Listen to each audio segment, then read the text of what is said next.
സത്യത്തിൽ താമരശ്ശേരിയിലുണ്ടായ incident news കേട്ട സമയത്ത് ആദ്യം ഒരു വേദനയാണ് ഉണ്ടായത്.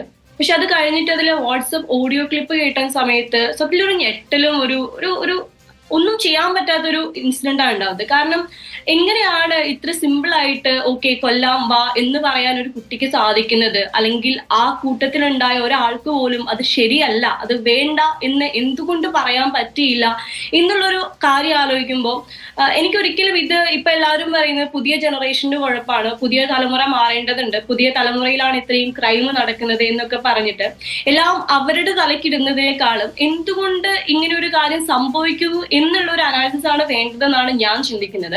അപ്പൊ അതിൽ ഒരുപാട് ഫാക്ടേഴ്സ് ഉണ്ട്. നമ്മുടെ സോഷ്യൽ മീഡിയ മുതൽ ഡ്രഗ്സ് മുതൽ അല്ലെങ്കിൽ വിദ്യാഭ്യാസ രീതികളാണെങ്കിലും പാരന്റിങ്ങിലൊക്കെ ആണെങ്കിലും ഒരുപാട് പ്രശ്നങ്ങളുണ്ട്. എനിക്ക് തോന്നുന്നു നമ്മുടെ ഇപ്പോഴത്തെ ഈ ജെൻസി കിഡ് അവര് വളർന്നു വരുന്നത് അല്ലെങ്കിൽ അവർ ജനിച്ചു വീഴുന്നത് തന്നെ ഒരുപാട് സാധ്യതകളുടെ ലോകത്തേക്കാണ്.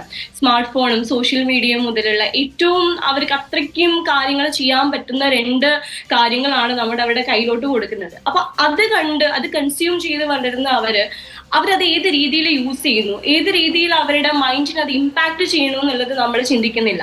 ഇപ്പൊ പാരന്റിങ്ങിനൊക്കെ കുറ്റം പറയുന്ന ആളുകളുണ്ട്, അല്ലെങ്കിൽ പാരന്റിങ് ശരിയല്ല എന്ന് പറയുന്നുണ്ട്. ഇപ്പൊ പാരന്റ്സ് ആവുന്ന ആളുകള് അവരും ആദ്യമായിട്ടാണ് പാരന്റ്സ് ആവുന്നത്. അപ്പൊ പണ്ട് അവരുടെ പാരന്റ്സ് അവരെ നോക്കിയതുപോലെ ഇന്നത്തെ തലമുറയിലെ കുട്ടികളെ തന്നെ നമുക്ക് നോക്കണം എന്ന് പറയാനും ഒരിക്കലും സാധിക്കില്ല.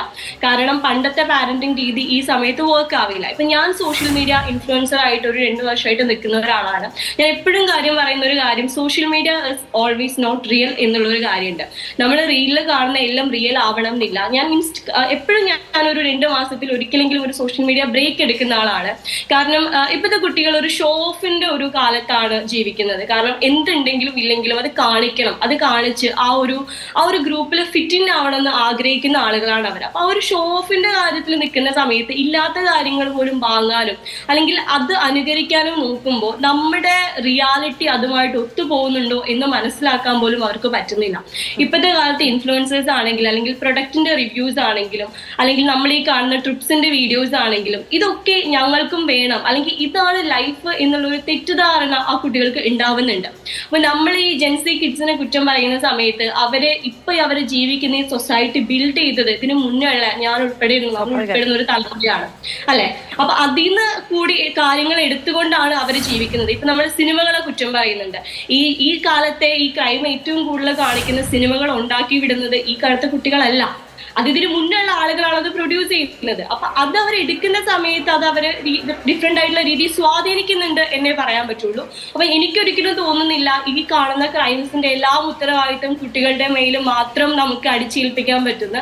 ഇവിടെ ക്രൈം ചെയ്യുന്ന ആളുകൾ ഒരേ സമയം ഇന്നത്തെ സൊസൈറ്റിയിലുള്ള ഒരുപാട് കാര്യങ്ങളുടെ വിക്ടിംസ് കൂടിയാണ് എന്നാണ് എനിക്ക് തോന്നിയിട്ടുള്ളത്. ഞാനത് 100% എന്ന നിലയ്ക്ക് തന്നെ അനുകൂലിക്കാൻ വിചാരിക്കുകയാണ്. കാരണം ഇന്നലെയും ഒരു കുട്ടി ചോദിക്കുന്നുണ്ടായിരുന്നു, ഞങ്ങൾ വളർന്നു വരുന്ന ഈ സാഹചര്യം ഞങ്ങൾ ഉണ്ടാക്കിയതാണോ, അത് നിങ്ങൾ ഉണ്ടാക്കുന്നതല്ലേ, ഞങ്ങൾ എവിടെയാണ് പോയി കളിക്കുന്നത്, ഞങ്ങൾ എങ്ങനെയാണ് ഒരു റിലേഷൻഷിപ്പ് മെയിൻറ്റെയിൻ ചെയ്യുന്നത്, ഈ കാര്യങ്ങളിലെല്ലാം നമ്മൾ എത്ര സമയം അവർക്ക് കൊടുക്കുന്നുണ്ട്, നമ്മൾ അവരെ എങ്ങനെ നോക്കിക്കാണുന്നുണ്ട്, നമ്മൾ അവരെ എത്ര ശ്രദ്ധിക്കുന്നുണ്ട് എന്നതൊക്കെ വളരെ പ്രധാനപ്പെട്ട കാര്യമാണ്.